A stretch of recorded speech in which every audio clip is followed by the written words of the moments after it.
decided to find a place where I could come and continue the practice. In all honesty, I didn't really continue the practice. I did on the first day, and my plan was to transition out of being so dependent upon Vipassana because it requires a lot of commitment. They say 2 hours a day when you come away from the course. They say 2 hours a day, and I was doing 2 hours a day before I say yeah. I was practically doing 2 hours a day before I left to do to start the course, but that comes with a lot of commitment, a lot of, I'd say, discipline. Discipline's not necessarily a massive issue, but for me, I have to make sure that I eat the right foods and go to bed at the right time. Otherwise, to sit for 2 hours is a big ask, and sometimes I don't eat the right foods and I get tired and I don't sleep at the right time. If I'm half an hour off my bedtime, and that will cause me problems for sitting. 2 hours is a long time to sit there with your eyes closed and not fall asleep. If your nutrition and for me, my nutrition and my sleep isn't right. So I thought, you know what, I'm going to come out here. I want to go into some deeper meditation and just try and maybe resolve some things that haven't been touched or looked at, and that sometimes it's not the best thing. You go, because it's a massively life-changing thing, Vipassana. It was the first time I did it. The first time I did it, I was drinking ridiculous amounts of alcohol and taking a lot of drugs, and I went there and I was kind of hanging on by a thread. I think the week that I went, I must have crashed a car drunk and then had another car taken off me, related to drink driving. That was in the week before I went. The first time I did it, I was drinking ridiculous amounts of alcohol and taking a lot of drugs, and I went there and I was kind of hanging on by a thread. I think the week that I went, I must have crashed a car drunk and then had another car taken off me, related to drink driving. That was in the week before I went. Since then, that's the sixth time, and that transformation, that transition, that the experience I had the first time, it was never matched. And I think that is part of the problem. You go and you expect, and they do have 20-day courses.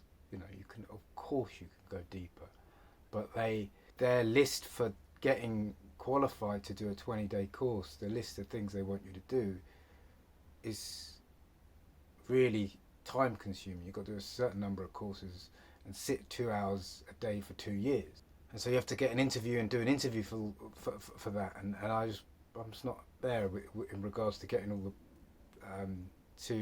all those boxes ticked. So I thought, let me come here, and I kind of let go of the practice, if I'm honest. I think it was a conscious thing, because I don't want to be dependent upon this meditation so much anymore. Not to say that I won't use it, but I do find that it can be impractical. It can be impractical.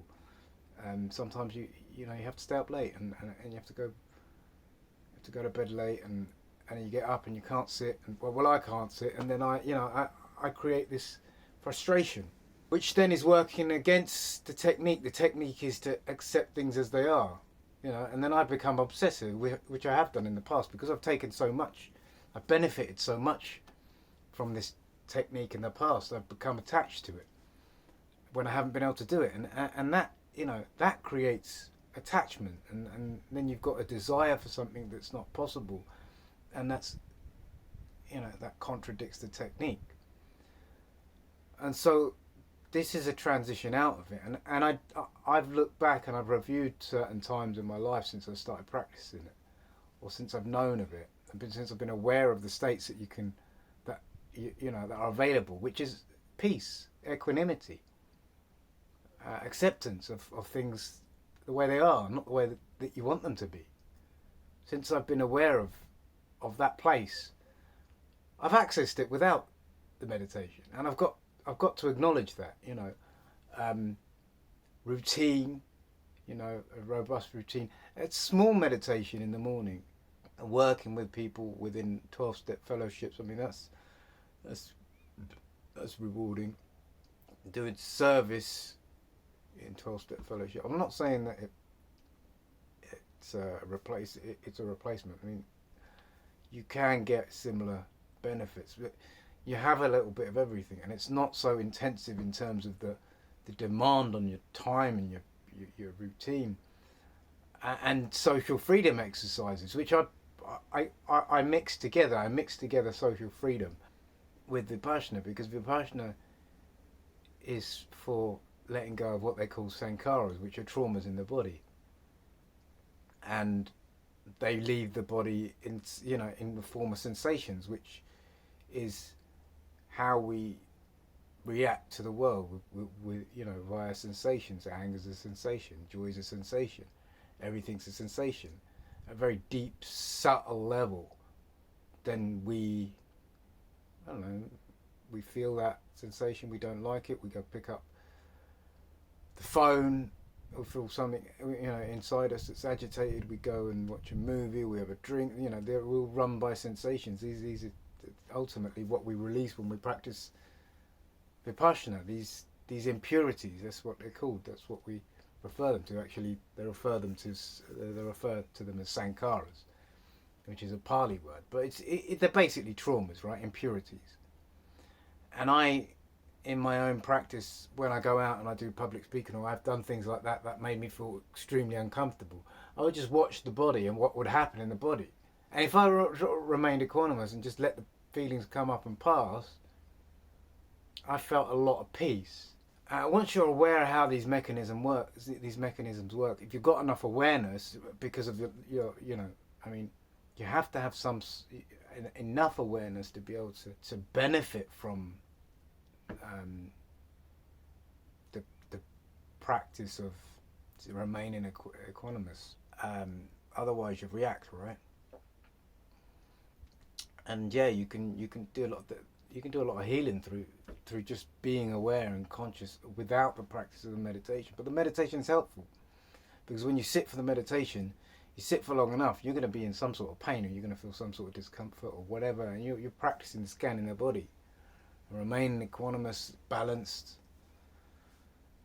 And so yeah, it's going to be a transitional thing where I feel like I'm just going to start to invite some other things in, which I can try and apply the same principles. So exercise is one of them. Today was the final day, and I set myself a task to do 1,000 squat jumps. I was going to do burpees and 500 push-ups over a set period of time. And my legs were burning, and I just kept practicing that principle of equanimity, and you can really gain a lot from that. When you're in pain and you don't react, consciously don't react. There were points where I had to stop a couple of times during the jump squats because my legs were burning. I haven't done exercise for over a month about that. It's still, you build up lactic acid. You do enough squats, you do that movement enough times, and your body starts to burn. Your legs start to burn, and so I did that, and you can do it. You can do it with exercise. So that's a physical thing, emotional things. You can go out, but for me, I've practiced social freedom. So when people aren't nice to me or say things to me, or I feel like I'm being judged, or I put myself in a position to be judged, and I feel these uncomfortable these sensations, I just remain, I do my best to remain equanimous, and I feel a sense of peace afterward because something just left the body. That trauma from when you were young, when someone ridiculed you, or insulted you and made fun of you for dancing or whatever, and then you do it in your adulthood, and you feel really uncomfortable, and you know, that's linked to your past in some way or form. And if you just let it be without process of thinking, because you start thinking about that thing, you create a loop.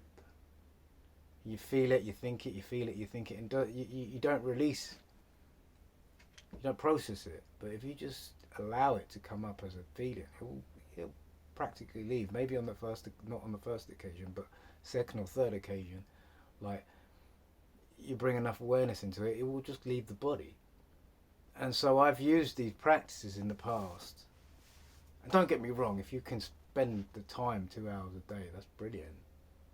But I don't want to be dependent upon it anymore. So I'm going to bring in some more intense exercise, more endurance exercise.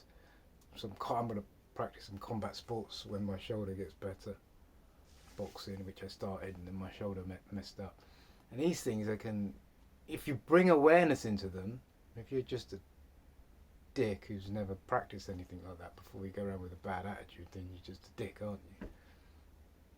But you know, you can, like, depending on who you are and where you are in life, that's why jiu-jitsu I felt was quite good, because there's not that many people with a bad attitude in jiu-jitsu. They're generally all pretty decent people, and you get your ass handed to yourself. You get your ass handed to you quite a lot, and it's a good way to just practice being uncomfortable, being okay with it. But I found it so boring, and my foot, I ended up injuring my foot because I couldn't. Anyway, so I left that. So I'm going to bring in a few other different practices. I didn't get what I felt I could have got out of the practice, and again, it's just like, maybe for the time being, that's not where I need to be. I don't need to be sat there in silence and meditating for that many hours. I was convinced it was a holy grail, and I just didn't give it. I don't felt like I gave it my all. I didn't, so I spent some time here, did some Wim Hof breathing, did some exercise, did meditate, but not as intensely as I intended to, or I thought I was going to. I think I just consciously wanted to make my transition into something else, and I'm going to. So, but having a pod, what is it, £30-40 for the night? I had it for 7 days. I didn't have anybody here. I didn't speak to anyone on the phone. I didn't watch anything on YouTube apart from some Islamic videos.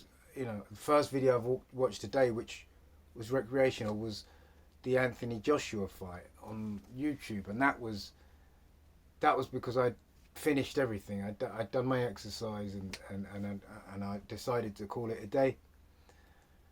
And one thing I realised is just constantly overstimulating myself. And I'm probably not the only one, with videos and something playing on the phone, and that's one thing I want to definitely limit. It's a difficult thing to do, but just to have some quiet, and think more clearly. And yeah. I think I'm going to leave it at that. But having a pod, just to get away from stuff, 2-3 days. I might make it a regular thing on the weekends, and then just get used to what I can do within that short space of time. If it's a little bit more intensive, I'll probably be a little bit more intensive with my practice. But I was doing 100 squat jumps, and then 50 push-ups, and then some sit-ups, and then I'd go back and meditate, and then the alarm would go off, and then I'd do some more. And yeah, I mean, if I come back, and I'm just going to design something where it's just really intense for like 48 hours, and then just go back home, have just like a refresher or a reset, and that I've taken that from this, and I've literally just allowed myself a month without going to the gym. That was part of my objective too, just to get comfortable with allowing my muscle mass to deteriorate because I was so attached to lifting. It was just my ego and my concept of who I was so wrapped up in it. You got to be, you got to look a certain way. And I was like, you know what? That's also a hinder. That's also like a massive responsibility, along with the 2 hour meditation. I want to get rid of that too. I don't want to be dependent upon that. 100 squat jumps and then 50 push-ups and then some sit-ups, and then I'd go back and meditate, and then the alarm would go off, and then I'd do some more. And yeah, I mean, if I come back, and I'm just going to design something where it's just really intense for like 48 hours, and then just go back home, have just like a refresher or a hard, like a reset.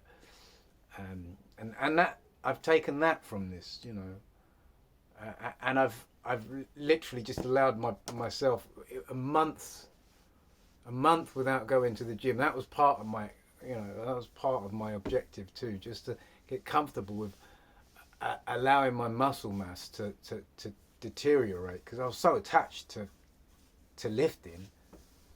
It was just my ego and my concept of who I was so wrapped up in it. You got to be, you got to look a certain way. And I was like, you know what? That's also a hinder. That's also like a massive responsibility, along with the 2 hour meditation.